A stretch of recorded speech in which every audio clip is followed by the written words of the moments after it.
కారం, పావు స్పూను పసుపు, 1 స్పూను జీలకర్ర పొడి, 1 స్పూను గరం మసాలా, 2 స్పూన్ల ధనియాల పొడి వేసి ఈ మసాలాలన్నీ వేగి ఆయిల్ సపరేట్ అయ్యే వరకు కలుపుతూ వేయించాలి.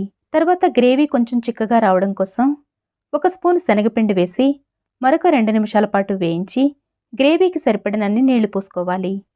ఈ గ్రేవీ మంచి రుచిగా రావాలంటే మసాలాలు వేగడానికి సరిపడినంత నూనె వేసుకోవడం, మంచి క్వాలిటీ ఉన్న కారం, అలాగే ఇంట్లో చేసిన తాజా మసాలా పొడులు వేసుకోవడం చాలా ముఖ్యం.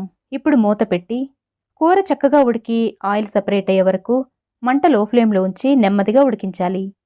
కూర ఇలా చక్కగా ఉడికిన తర్వాత 4 కట్ చేసిన పచ్చిమిర్చీల ముక్కలు, కొద్దిగా కరివేపాకు, వేయించి పెట్టుకున్న పన్నీర్ గుడ్లు, కొంచెం కొత్తిమీర వేసి ఈ గ్రేవీని వీటి మీద కొంచెం పోసి 1 నిమిషం పాటు ఉడికిన తర్వాత స్టవ్ ఆఫ్ చేసుకోవాలి. ఇవి వేసిన తర్వాత